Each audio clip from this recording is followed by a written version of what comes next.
एक नजर आज की खास खबरों पर। महिला और बाल विकास परियोजना अधिकारी के रूप में कुपोषित बच्चों की जिम्मेदारी लेते हुए उन्होंने 7 कुपोषित बच्चों को गोद लिया।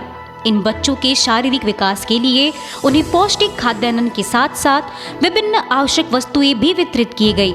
परियोजना अधिकारी प्रियंका गवली ने कहा, हम समय समय पर चिकित्सा जांच करके गोद लिए गए बच्चों के शारीरिक विकास के लिए सभी आवश्यक उपाय करेंगे। आपण आज काटा या गावातील 7 मुलं स्वखर्चातून कुपोषण मुक्त होण्यासाठी दत्तक घेतलेले आहेत। याआधी आपण अनसिंग या गावातील 6 मुलं कुपोषण मुक्तसाठी दत्तक घेऊन त्यापैकी 5 मुलं कुपोषण मुक्त झालेले आहेत आणि यामुळे आपल्याला खूप मोठ्या संख्येने लोकांचा सहभाग मिळालेला आहे।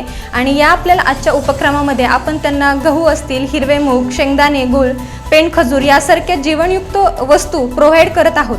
आणि मला हे सांगायला नक्कीच आवडेल की या गोष्टीमुळे आपल्याला संपूर्ण वाशिम जिल्हा असेल तो कुपोषण मुक्त करण्यासाठीचा आपला जो मानस आहे त्याला नक्कीच पाठबळ मिळत आहे। Thank you so much.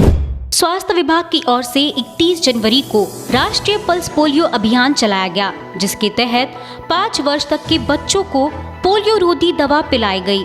1 दिवसीय इस अभियान में शहर के घरों के 5 वर्ष के बच्चों को कवर किया गया, जिसके लिए कुल 290 कर्मचारी अभियान में जुटेंगे। इसके लिए 3 ट्रांजिट टीमें व 2 मोबाइल टीमें भी अपना योगदान देने में शामिल थी। शहर में कुल 68 बूथों पर दवा पिलाई गई। आज पूर्ण महाराष्ट्रामध्ये पोलिओ चालू आहे।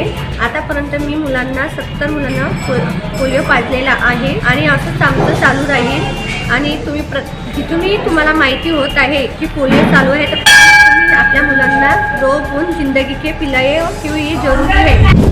पुलगांव साईं धाम चैरिटेबल ट्रस्ट ने 15 साई भक्त युवाओं को उनके प्रस्थान के लिए हरी झंडी दिखाकर साइकिल से शिरडी जाने के लिए बधाई दी। लगभग 675 किलोमीटर लंबी यात्रा सभी युवाओं द्वारा साइकिल से पूरी की जाएगी। साईं बाबा के दर्शन करने के बाद पूरी दुनिया में कोरोना संकट और शांति और अहिंसा से मुक्ति के लिए साईं बाबा से प्रार्थना करेंगे। इस साइकिल यात्रा में मुरली डाबरे और कुमारी डाबरे, प्रभु वानकर, रब्बेवर टेलर, पाटिल और अन्य लोग साइकिल से रवाना हुए।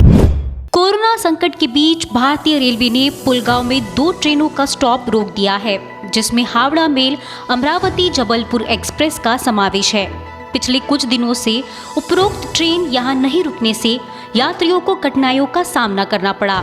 यही वजह है कि आज पुलगांव के यात्रियों ने डीएम से यात्री ट्रेनों की सेवा शुरू करने का अनुरोध किया है। पुलगांव शहर में एशिया का दूसरा सबसे बड़ा गोला बारूद का भंडारण है, जिसमें हमारे सैन्य जवान भारत के सभी कोनों से यहाँ काम कर रहे हैं और उन्हें बहुत सारी समस्याओं का सामना करना पड़ रहा है। यात्रियों ने रेलवे प्रबंधक से उन ट्रेनों को फिर से शुरू करने का अनुरोध किया है। फरवरी 2021 केंद्र का बजट वित्त मंत्री निर्मला सीतारमण ने पेश किया। कोरोना महामारी के चलते इस बजट पर सबकी निगाहें टिकी हुई थी। बजट में निर्मला सीतारमण ने कई बड़े ऐलान किए हैं। हेल्थ, रेलवे, इंश्योरेंस, LIC सहित कई अन्य चीजों को लेकर कई बड़े फैसले सरकार ने किए हैं। यह कहना गलत नहीं होगा कि कोरोना प्रकोप के बाद आया यह बजट काफी अच्छा है। निर्मला सीतारमण ने टैक्स स्लैब में कोई राहत नहीं दी है। बजट के बाद पेट्रोल, मोबाइल फोन, उसके पार्ट सहित चार्जर, गाड़ियों के पार्ट्स, इलेक्ट्रॉनिक सामान, कॉटन, सोलार इन्वर्टर, शराब, जूते जैसी चीजें महंगी हो गई है, जबकि सोना, चांदी, तांबे का सामान, चमड़े और स्टील के सामान सस्ते हो गए हैं। शराब के शौकीनों को बजट से बड़ा झटका लगा है। शराब पर सरकार ने 100% सेस लगा दिया है। इसे लगने के बाद शराब की कीमतों में भारी बढ़ोतरी होगी। इसके साथ ही सरकार ने पेट्रोल, डीजल आदि पर भी सेस बढ़ा दिया है।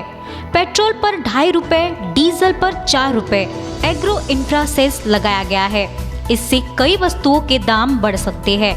शराब पर 100% सेस बढ़ने के बाद शराब की कीमतों में इजाफा होना तय है।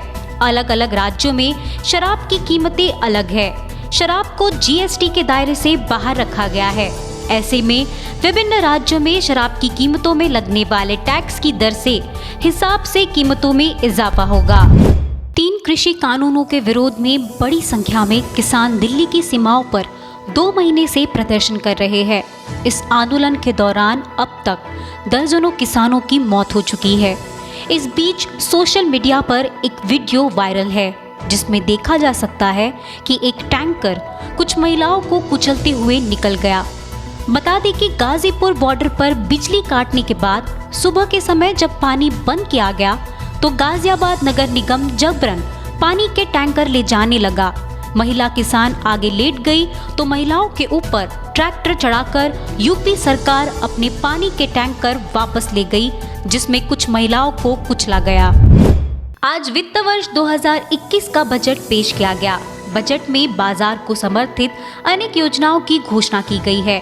ऐसे ऐलानों से निवेशकों में बड़ा उत्साह दिख रहा है और शेयर बाजार में भी बड़ी तेजी देखने को मिल रही है। दिन के 2:45 पर BSE का इंडेक्स सेंसेक्स और NSE का इंडेक्स निफ्टी करीब 5% मजबूती के साथ व्यापार कर रहा है। सेंसेक्स में तेजी 2313 पॉइंट्स है, जबकि निफ्टी में उछाल करीब 642 पॉइंट्स की है। निफ्टी तेजी से 14,000 का स्तर फिर पार कर चुकी है। इसी तरह सेंसेक्स भी 48,000 के ऊपर आ गया है।